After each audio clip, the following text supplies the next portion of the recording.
Hello，大家好，歡迎大家收睇我頻道。如何尋找身心靈導師？其實咧只需要了解幾點嘅啫。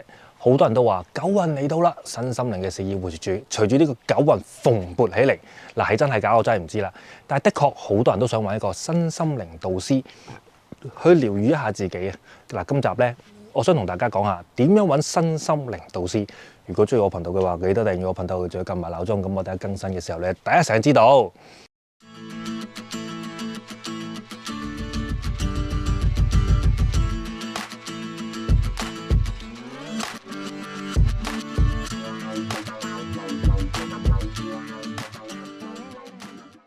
好啦，的而且確有好多朋友想我轉介身心靈導師俾佢，但係我慢慢發覺個問題唔一定出喺呢個身心靈導師上面，好明顯係你哋想學習嘅人上面。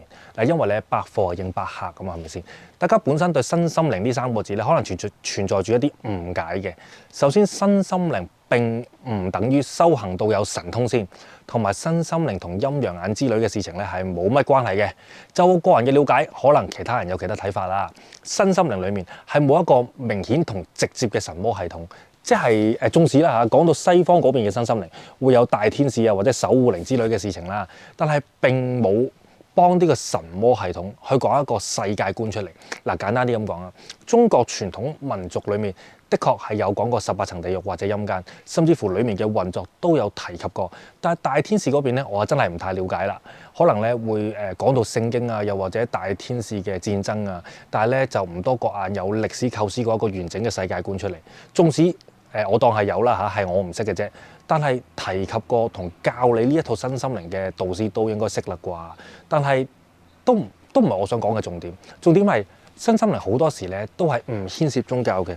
如果個導師所教嘅系統裡面牽涉到宗教系統喺裡面嘅一啲法則，咁啊，我覺得問題唔大嘅，即係牽涉到宗教系統嘅法則喺裡面啫。但係如果加咗我哋睇唔到、聽唔到嘅靈喺裡面，嗱，我暫時用靈去統稱先啊，因為有太多詞彙去表達天使啊、守護天使啊、高我啊、守護靈啊等等，實在太多。我暫時咧就統合做靈。由於加入咗神魔系統，而又冇一個世界觀去解釋，咁啊，不如直接去信宗教咪仲好？信咩心靈啫？道教、佛教、基督教、印度教、天主教，裡面都有一套説法去解釋靈。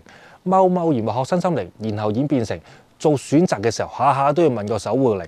哇！我今日應該食 A 餐係邊餐啊？我問下守護靈先。哇！呢個男仔我中意佢好耐啊，佢向我表白喎，好唔好啊？我又問下我高我得唔得先咁？即係我嗱大天使啦，會守護你啦，係咪嗱？啲乜都好啦，唔緊要啦。咁啊，不如你直接咧請童身大叫大顯威靈咪算咯，係咪先？即係話如果導師過分吹噓怪力亂神嘅話，呢個導師不可取。另外就係身心靈商業模式下所產生出嚟嘅副產品。嗱，我舉個例子啦。我比較熟悉呢個臼井靈氣，所以我用佢做例子。嗱，咁好地臼井靈氣咪臼井靈氣咯，無啦啦改個名叫做乜乜靈氣就演變咗另外一樣嘢。唔緊要，人會進步噶嘛，我明嘅。咁啊，但係當呢個副產品啦嚇進步到譬如靈氣塔羅牌、靈氣易經牌，甚至乎靈氣催眠師，去到呢個位又會唔會進步得太快啊？突然之間，所以學習之前咧係應該做下資料搜集先嘅。呢個的確係好重要啦嚇，唔係自己去學啲乜嘢都好，最後除咗交學費之外，就乜嘢你都係唔知嘅。嗱，我個人咧承認係有靈感或者感應，甚至乎我係相信有神魔系統嘅存在，更加相信人類係會進步嘅，會將學到嘅嘢進化做另外一樣嘢。但個問題會唔會係你眼前呢位導師先？嗱，個有神通，唔通真係？即係通街有神通嘅喎，而家唔通狗啊，即係神通大平賣，係咪先？晚夜笙歌大魚大肉，再沖涼揼骨，然後同你講我有神通。嗱，喺呢度咧，我就唔再多講啦。撇除怪力亂神或者神通，身心靈出現嘅時間唔長。咁其實咧要去揾個傳承表出嚟咧，又真係唔難嘅喎。咁好似見工咁啊，我話自己係讀大學嘅農務系，咁你的而且確要有張證書，而證書上面的確係會有某間實質存在過嘅大學，上面一定係寫住調理農務系嘅畢業生。咁就係話我識 SRT， 但我冇任何實質證據去證明我係識嘅。咁點啊？又突然之間彈咗神通出嚟啊？定係無啦啦有個靈喺你腦海裡面出現，教晒你成套技術啦？即係佛教系統嚟講啊，呢啲叫陰司過教。其實咧喺我眼中嘅身心靈咧，的確係會學習到一啲知識嘅，認真係會學習到嘅。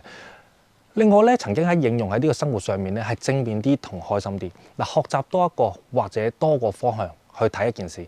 我曾經試過生命上面遇到唔開心嘅事情、唔公平嘅事情、憤怒嘅事情，的確我用學到嘅身心靈技巧去幫助自己，例如呼吸法。你可以話係心理學上面嘅方法啦，但係我唔會無啦啦走去學心理學噶嘛。同埋一啲身心靈學到嘅技巧，好似要沉澱自己，用唔同嘅角度去睇一件事。喺我眼中，靈性呢兩個字並唔係咩怪力亂神，又或者睇穿氣場嗰啲。喺我眼中，靈性係俾我有更好嘅心態、更高嘅質素去面對眼前發生嘅事情。呢啲先叫身心靈。如果你打從心底一開始你就係想要神力、神通、鬼通，可能咧你應該要選擇另一門學問會比較好啲啦。喺度分享一個幾得意嘅故事，呢個真係幾得意，我自己笑咗。有個朋友咧就分享咗一張相俾我，相裏面咧係一嚿石頭，然後就話嚿石頭好有能量啊。咁咧呢句説話咧，我理解成為嚿石頭好勁啦嚇 ，OK 啦嚇。咁之後咧嗰句説話，佢之後講嗰句説話，我真係呆咗嘅。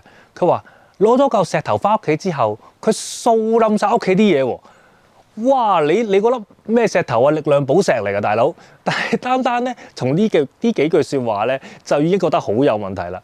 嚿石頭好勁，而勁在係佢夜晚會掃冧咗你屋企嘅嘢。嗱，我個人理解係憑空整跌咗你屋企啲嘢啦，都唔方會係好嘢啦，係嘛？其實嗱，佢嗰個思考咧就好似停止咗喺石頭會掃冧咗啲嘢喺嗰度，佢就係呢一度啫，停咗喺度啦，就冇諗之後啦。但係好似咧就冇理解到背後應該要有一套理論去解釋眼前嘅事情。嗱，呢啲咪就係開始迷信嘅跡象咯。嗱，我當啦，石頭真係有靈附咗喺嗰度，之後咧就掃冧晒你屋企啲嘢。OK， 嗱，點諗都有問題啦，係咪先？我又當嗰嚿石頭會產生能量啦。OK， 咁啊發放能量一定有佢規則性同埋範圍性。如果係力量寶石嘅話，唔該即刻攞去化驗，賺翻幾個億先。你唔好話係石咁多，好唔好？睇得何魔的多啊，真係嗱。最重要咧就係咧，點解無啦啦要攞個石頭翻屋企先？追求結果，但係又唔學習個過程，就自然會產生迷信。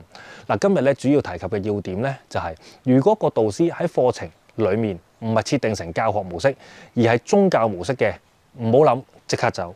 將非宗教技術設定成宗教模式，係一個嚴重錯誤嘅行為，一定要小心選擇導師。將身心靈過分加入怪力亂神、鬼通、神通、通靈，俾學費嘅時候請三思。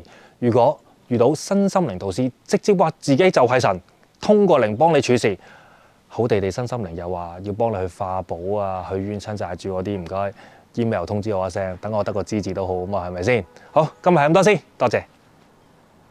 哇！我哋有自己嘅 IG 啦，如果想知道拍攝時發生嘅事，或者想知道我嘅生活點滴，歡迎大家加我個 IG，或者讚好我哋 Facebook 嘅專頁，又可以喺 Facebook 度加我做好友都得。唔該晒。